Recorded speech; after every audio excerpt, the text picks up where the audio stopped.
प्यारे दोस्तों, एक औरत ने कबूतर पर जुल्म किया और कबूतर के बच्चे को मार डाला। फिर उस औरत के साथ क्या हुआ, आइए आपको बताते हैं। अगर आपने इस वीडियो को लाइक नहीं किया तो इसे जरूर लाइक करें। दोस्तों, कहा जाता है इस बड़ी सी दुनिया के किसी हिस्से में एक जंगल था। वो जंगल इतना हरा भरा था कि वहाँ परिंदे आते और अपना डेरा जमा लेते। वहाँ पर छोटे छोटे घर बने हुए थे। उस जंगल के बीचों बीच एक नहर बहती थी। नहर का पानी हर एक को ताजगी देता था। अब ऐसी नियामतें मिलने पर इंसान को चाहिए कि वो अल्लाह का शुक्र अदा करे। वैसे भी इंसान को हर हाल में अल्लाह ताला का शुक्र अदा करते रहना चाहिए। उसी नहर के पास एक झोपड़ी थी। वहाँ एक मियाँ बीबी अपने एक बेटे के साथ बड़े आराम की जिंदगी गुजार रहे थे, क्योंकि सौहर अल्लाह का नेक बंदा था। उसने कभी अपनी बीबी पर जुल्म सितम नहीं किया था, बल्कि औरत के साथ वो नरमी का मामला रखता, चाहे उसकी माँ हो, बहन हो या बीवी हो। उस आदमी की ख्वाहिश थी कि वो सबको बहुत सारा खाना खिलाए, उसके घर पर हमेशा दस्तरखान लगा रहे। लेकिन बीबी को ये सब कुछ पसंद नहीं था। वो नहीं चाहती थी कि कोई भी उनका घर आए। इंसानों के साथ साथ वो जानवरों को भी पसंद नहीं करती थी। उसका सौहर उससे कहता, परिंदों और जानवरों को खाना खिलाया करो, अल्लाह हमसे खुश होगा।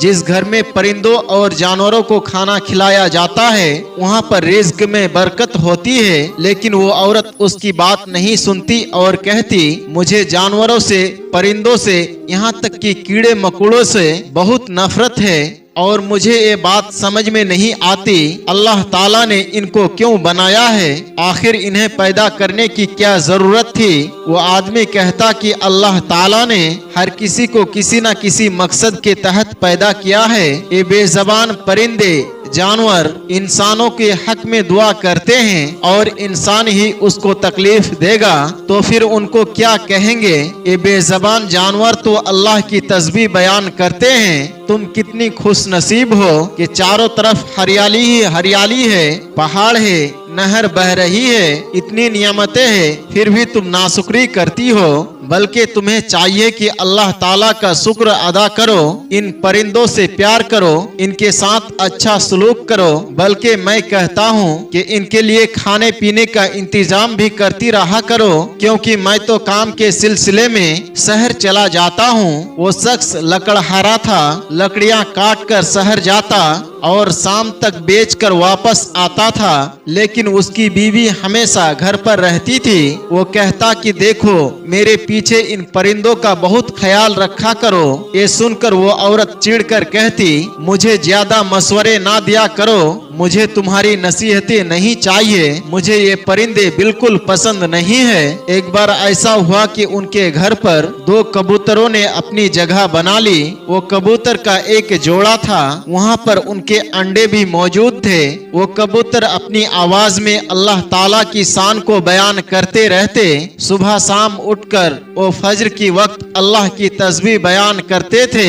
उन कबूतरों के जो अंडे मौजूद थे उनमें से बच्चे निकलने ही वाले थे। वो औरत अपने सौहर से कहती है, देखो मैंने कहा था ना, मुझे ये परिंदे जरा भी पसंद नहीं। सौहर उस औरत से कहता है, अल्लाह की बंदी, ये अल्लाह की तस्बीह बयान करते हैं, ये इंसानों के हक में दुआ भी करते हैं और इंसानों के हक में बद्दुआ भी करते हैं। तुम क्या चाहती हो, दुआ लेना या बद्दुआ लेना? वो औरत उसकी बात नहीं सुनती और कहती है, मुझे ये कबूतर यहाँ नहीं चाहिए, वरना याद रखना तुम्हारी गैर मौजूदगी में इनके साथ मैं बहुत बुरा कर दूंगी। उसका जो बेटा था, वो औरत उससे बहुत मोहब्बत करती थी, उसके नाज नखरे उठाती थी। एक ही तो औलाद दी थी अल्लाह ताला ने। सौहर तो दिन भर घर पर नहीं होता था, उसका बेटा ही उसका दिल का सुकून था। वो किसी से उसके अलावा मोहब्बत नहीं करती थी और सौहर की बातों को सुनकर अनसुना कर देती थी।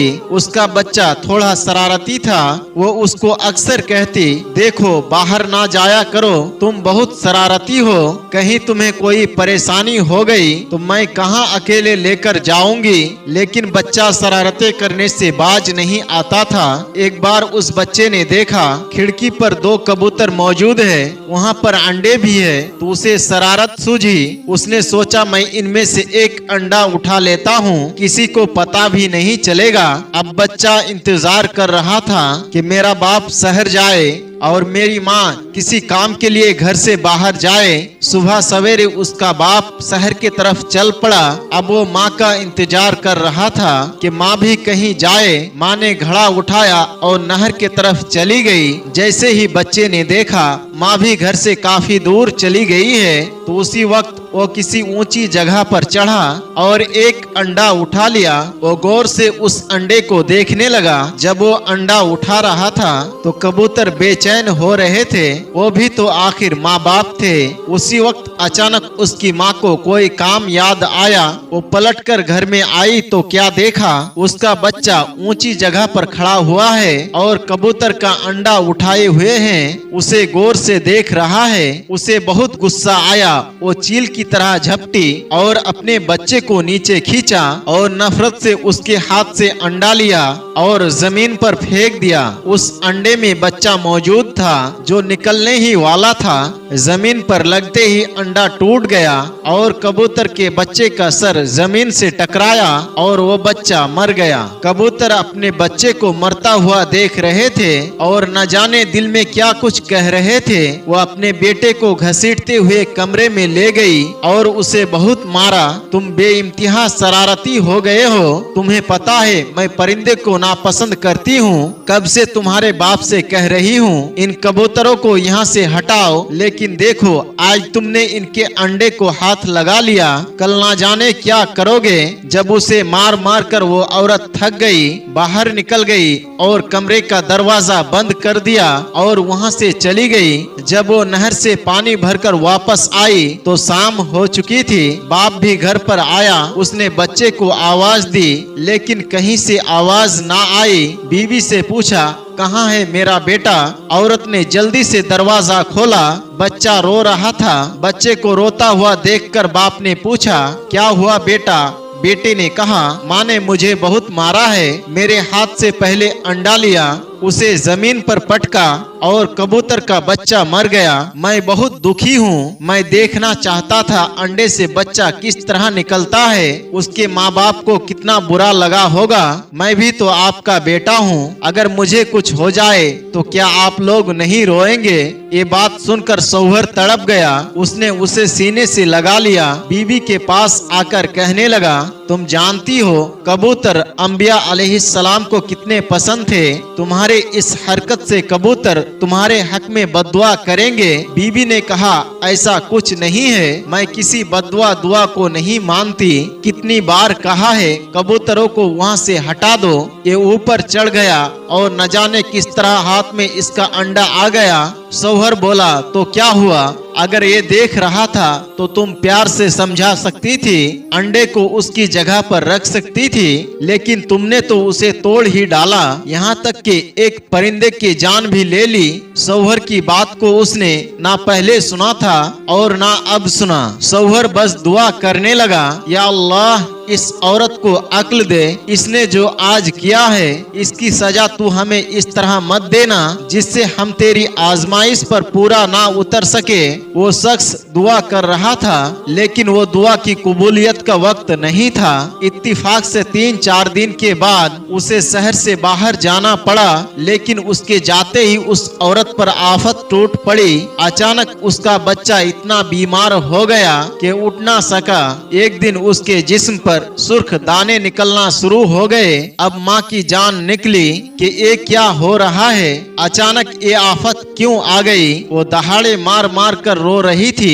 हकीम वगैरह को दिखाया लेकिन कुछ फायदा ना हुआ।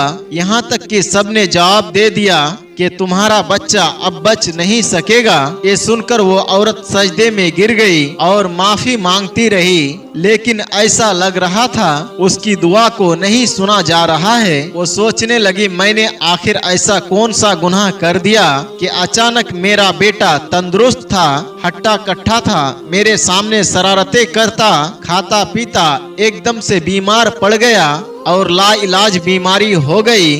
शौहर की गैर मौजूदगी में 3-4 दिन जब वो घर पर नहीं था, उसी दौरान एक काम हुआ। तमाम हकीमों ने कह दिया, देखो इसे या तो शहर ले जाओ या फिर इसके मौत का इंतजार करो। ये सुनते ही वो औरत तड़प गई। उसको पता ही नहीं था कि उसका शौहर कब आएगा। वो दुआएं मांग रही थी, लेकिन दुआएं नहीं सुनी जा रही थी, क्योंकि जो गलती, जो कोताही उसने की थी, वो उस पर अब तक शर्मिंदा नहीं थी। एक दिन वो अपने बच्चे की सिरहाने बैठे उसका सर दबा रही थी कि बच्चे ने कहा, माँ मैं जानता हूँ आप बहुत परेशान हैं। मैंने आपसे सवाल किया था, अगर मुझे कुछ हो जाए तो आपके दिल पर क्या बीतेंगी। सोचिए, आपने कबूतर के अंडे को तोड़ा था, उसमें से बच्चा बाहर निकला था और वो मर गया। उसकी माँ के दिल पर क्या बीती होगी। जैसे ही उसके बेटे ने ये बात की तो वो एकदम से चौंक गई।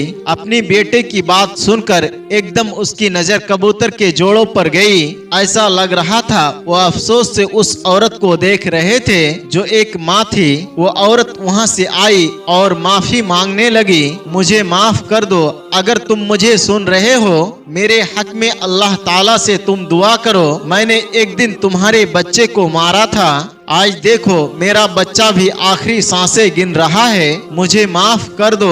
आज के बाद कभी भी मैं बुरा रवैया नहीं रखूंगी। वो औरत रोती रही, बिलखती रही, अल्लाह की बारगाह में दुआ करती रही, यहाँ तक कि वो बेहोश हो गई। जैसे ही उसने आंख खोला तो उसने देखा कि उसका बेटा, जो कुछ देर पहले अभी तक उठ भी नहीं पा रहा था, वो उसके सामने खड़ा मुस्कुरा रहा था। उसने कहा, माँ आपकी दुआ अल्लाह ने कबूल कर लिया। माँ ने कहा, मेरी दुआ नहीं, इन कबूतरों की दुआ। आज के बाद कभी भी मैं किसी परिंदे के साथ कोई भी बुरा सलूक नहीं करूंगी। उसी वक्त शौहर घर में दाखिल हुआ। उसने कहा, क्या हुआ, इस तरह क्यों रो रही हो। उसने अपने शौहर को सारी बातें बता दी कि किस तरह ये 4 दिन उस पर अजियतनाक दिन बनकर उतरे। बस 4 दिनों में उसे अंदाजा हो गया वो जो कुछ कर रही थी वो पलटकर उसकी अपनी औलाद पर आ गया।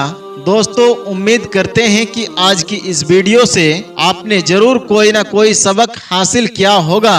इस वीडियो से आपने क्या सीखा, कमेंट बॉक्स में जाकर जरूर कमेंट करें और साथ ही इस वीडियो को लाइक भी करें और अपने दोस्त अहबाब के साथ ज्यादा से ज्यादा शेयर करें, ताकि हमारे वो भाई और वो बहनें जो लापरवाही की बुनियाद चरिंद परिंद पर जुल्म करते हैं, वो अपनी इस हरकत से बाज आ जाए।